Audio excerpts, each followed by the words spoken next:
పొద్దుగులే చేసే అలవాట్లేదు. వద్దు, అమ్మకి నచ్చదు ఇలాంటివి. వెళ్ళిపో. అమ్మ నువ్వెట్టం ఎక్కడ? ఏం లేదులే, పడుకో. చల్, అనవసరంగా నేనే డౌట్ పడుతున్నానేమో.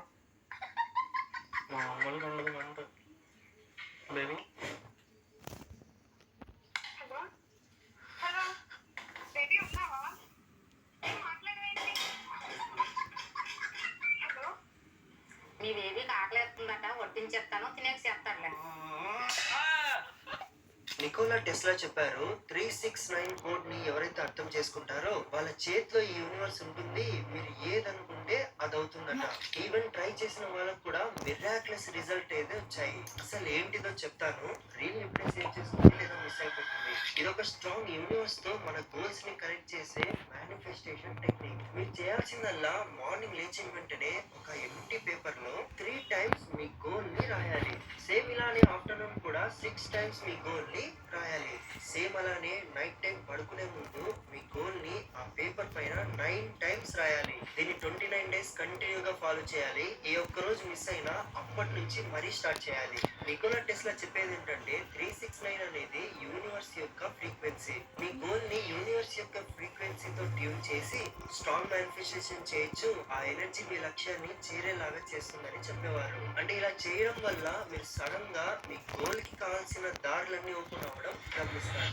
నికోలా టెస్లా చెప్పారు 36 छोटा सा गांव था जिसका नाम था संग्रहालय नगर। गांव के बीचों बीच एक बहुत पुराना म्यूजियम था जहां हर रोज हजारों लोग घूमने आते थे। उस म्यूजियम में दुनिया भर की अजीब और कीमती चीजें रखी हुई थी, लेकिन उन सब में सबसे खास थी तुम की मूर्ति। वह मूर्ति पूरी सफेद पत्थर की बनी हुई थी। उसके चेहरे पर एक अजीब सी मुस्कान थी और उसकी आंखें ऐसी जैसे हर आने वाले इंसान को ढूंढ रही हो। उस मूर्ति की एक अपनी कहानी भी थी। बहुत सालों पहले इसी गाँव में तुम नाम का एक मशहूर मूर्तिकार रहता था। वह इतनी खूबसूरत मूर्तियाँ बनाता था कि लोग दूर दूर से उन्हें देखने आते थे और महंगे दामों में उन्हें खरीदे भी थे, जिससे तुम को बहुत मुनाफा होता था। लेकिन एक दिन उसने फैसला किया कि वह दुनिया की सबसे बेहतरीन मूर्ति बनाएगा, एक ऐसी मूर्ति जो बिल्कुल जिंदा इंसान की तरह। उस शाम तुम पास के जंगल में पत्थर लेने आ गई। वहाँ उसने इधर उधर बहुत ढूंढा, तभी उसकी नजर एक सफेद पत्थर पर गई। तुमने ऐसा पत्थर पहली बार देखा था। उसने इसी पत्थर से मूर्ति बनाने का फैसला किया, लेकिन जैसे ही उसने उस पत्थर को हाथ लगाया, अचानक तुम के शरीर में कुछ गड़बड़ होने लगी। धीरे धीरे उसका पूरा शरीर सफेद पत्थर में बदलने लगा और वह खुद एक मूर्ति बन गया। सुबह तुम की मूर्ति गाँव के एक आदमी को मिली और उस दिन से वह मूर्ति गांव के म्यूजियम में रखी हुई है। और उस दिन से गांव में एक खौफनाक अफवाह मशहूर हो गई। लोग कहते थे कि हर लाल झांक की रात तुम की आत्मा मूर्ति के अंदर से बाहर निकलती है और अपना अगला शिकार ढूंढती है। जो भी उसकी नजर में आ जाता है वह कभी वापस घर नहीं लौटा था। कुछ लोग इस बात को सच मानते थे तो कुछ इसे सिर्फ बच्चों को डराने वाली कहानी समझते थे। फिर एक दिन वह रात आ ही गई, लाल झांक की रात। शाम होते ही पूरे गाँव में अफरा तफरी मच गई। लोगों ने अपने घरों के दरवाजे और खिड़कियां बंद कर ली। कुछ ही देर में पूरा गाँव सुनसान हो गया। लेकिन उसी गाँव में एक बहादुर लड़का रहता था जिसका नाम था अतुल। अतुल को लगता था कि यह सब सिर्फ अफवाह है। सबके सामने बहादुर बनने के लिए उसने कहा, आज रात मैं म्यूजियम जाऊंगा। अगर तुम सच में जिंदा हुआ तो उसे पकड़कर सबको दिखा दूंगा। गांव के लोगों ने उसे बहुत रोका, लेकिन अतुल किसी की बात सुनने को तैयार नहीं हुआ। जैसे ही रात के 12 बजे आसमान का चांद धीरे धीरे खून की तरह लाल हो गया। उसी पल म्यूजियम के अंदर से एक तेज डरावनी आवाज गूंज उठी। अतुल ने देखा सफेद मूर्ति ने धीरे धीरे अपनी गर्दन घुमाई। फिर उसने अपनी उंगलियां हिलाई और धीरे धीरे पत्थर का पूरा शरीर जिंदा होने लगा। तुम की आत्मा आजाद हो चुकी थी। तुम ने धीरे से अपना सिर अतुल की तरफ घुमाया और उसके चेहरे पर एक खौफनाक मुस्कान फैल गई।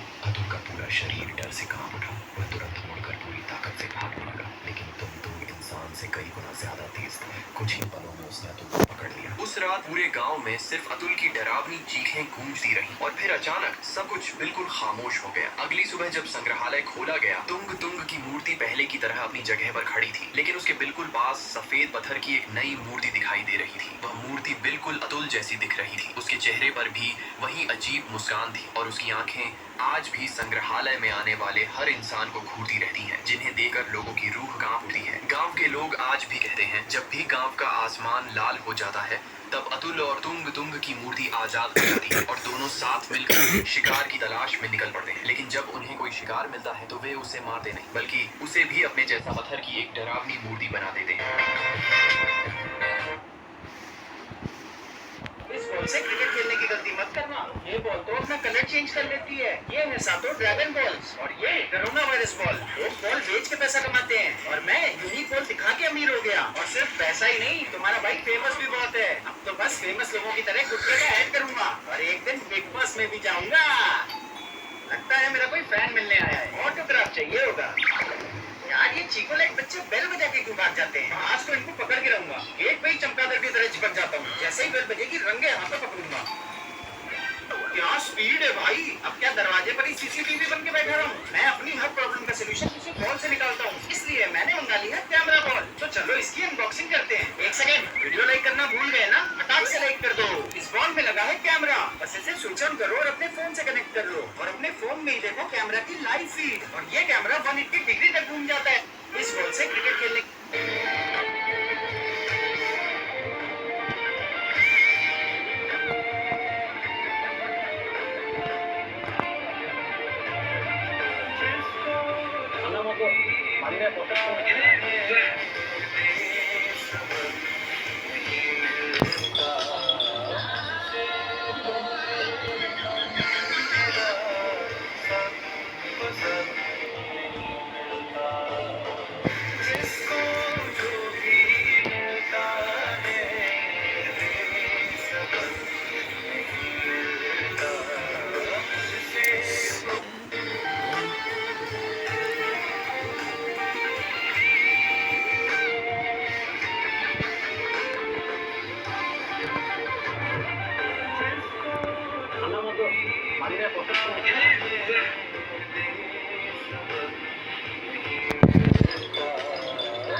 ఈ ఆవుకి పాలన్నీ ఆటోమేటిక్ గా కారిపోతున్నాయని లాస్ట్ వీడియోలో చెప్పాను కదా. దీనికి గల రీజన్ ఏంటో ఈ వీడియోలో చెప్తాను. వీడియో మొత్తం చూసేయండి. Welcome to part 2 video. నేను కూలర్ రిపేర్ చేయడానికి దుగ్గపల్లిలో ఉన్న ఈ ఫామ్ కి అయితే వచ్చానని చెప్పాను కదా. కూలర్ రిపేర్ చేసిన తర్వాత మా ఫ్రెండ్స్ అయితే ఆ కూలర్ ని నీట్ గా తుడుచుకుంటున్నారు. నేనేమో ఈ ఫామ్ లో ఉన్న ఆవులన్నింటినీ వీడియో తీద్దామని ఇలా వచ్చాను. ఈ ఫామ్ లో జడ్జి ఆవులతో పాటు వేరే జాతి ఆవులు కూడా ఉన్నాయి. వాటి అన్నిటి పేర్లు నాకైతే తెలియదు. నేను చూపిస్తాను, మీకు తెలిస్తే కామెంట్ అయితే చేయండి. ఈ దూడ అయితే నిన్న మననే పుట్టినట్టుంది. చూడడానికి భలే క్యూట్ గా ఉంది. ఇక్కడ పోతున్న కోడిపుంజు కడకనాథ్ కోడిపుంజు, అదే కర్రెగా ఉంటాయి కదా మొక్కలు కూడా అదే అన్నమాట. ఇది ఈ ఆవుకి ఏంది మామ విచిత్రంగా తల మీద పొడుపు వచ్చింది. ఇలా మచ్చలు మచ్చలుగా ఉంటే వెంటనే గుర్తుపట్టొచ్చు ఇది ఒరిజినల్ జడ్జి ఆవు పిల్ల అని. అలా అని అన్ని దీనిలాగానే మచ్చలు మచ్చలుగా ఉంటాయని ఏమీ లేదు. ప్లెయిన్ గా ఒకే కలర్ లో కూడా ఉంటాయి. ఇది చూడండి మామ, బాహుబలి సినిమాలో చూసిన ఎద్దులా ఉంది. కానీ ఇదైతే ఆవు అదే జాతికి చెందింది అనుకుంటా. ఆ కొమ్మలు చూసే గుర్తుపట్టొచ్చు మనం. ఒక్కసారి దాని కొమ్మలు చూసారా ఎలా ఉన్నాయో? నేను దాని దగ్గర పోయి వీడియో తీద్దాం అనుకుంటే నేను ఎటుపోతే అటే తిరుగుతుంది. పొడుస్తుందేమని దూరం నుంచే వీడియో తీశాను. ఈ ఆవుకి ఇలా పాలు కారుతుంటే మేమేమో పొద్దున పాలు పితకలేదేమో అందుకే కారిపోతున్నాయేమో అనుకున్నాం. కానీ అసలు మ్యాటర్ అది కాదు. అది ఈయన మోపులోకి వచ్చిందనమాట. ఇప్పుడు ఈయన టైము, అందుకనే దాని పాలు అయితే ఆటోమేటిక్ గా కారిపోతున్నాయని చెప్పారు. వాళ్ళు అలా చెప్పారో లేదో అప్పుడే నా వెనకాలనే దాని తోక అయితే లేపింది ఈనడానికి. అలా అది ఈనడానికి వచ్చేసరికి మా ఫ్రెండ్ గారు అయితే దానికి సంబంధించిన వాళ్ళకి కాల్ చేసి చెప్పాడు. మేము అలా మాట్లాడుతుండగానే పొట్టలోంచి దూడైతే 2 కాళ్ళు బయటికి వేసింది. దానికి పాపం చాలా పెయిన్ ఉన్నట్టుంది. బాగా ఆడుచుకుంటూ అటు ఇటు అయితే తిరుగుతుంది. దానికి సంబంధించిన వాళ్ళు వచ్చేసరికి చాలా టైం పట్టింది. అప్పటిదాకా గమనిస్తూనే ఉన్నా, కానీ ఆ 2 కాళ్ళ కంటే ఇంకా బయటికి అయితే అస్సలు రావట్లేదు. చాలా ఇబ్బంది అయితే పడుతుంది ఆవు. అప్పుడే దానికి సంబంధించిన వాళ్ళు ఇక్కడికైతే వచ్చారు. ఇక్కడ చేతులకు బ్లౌజ్ వేసుకున్నా. ఇక్కడ చాలా మంది ఉంటే ఆవు అయితే బెదుకుతుంది, దూరంగా వెళ్ళమని చెప్పారనమాట.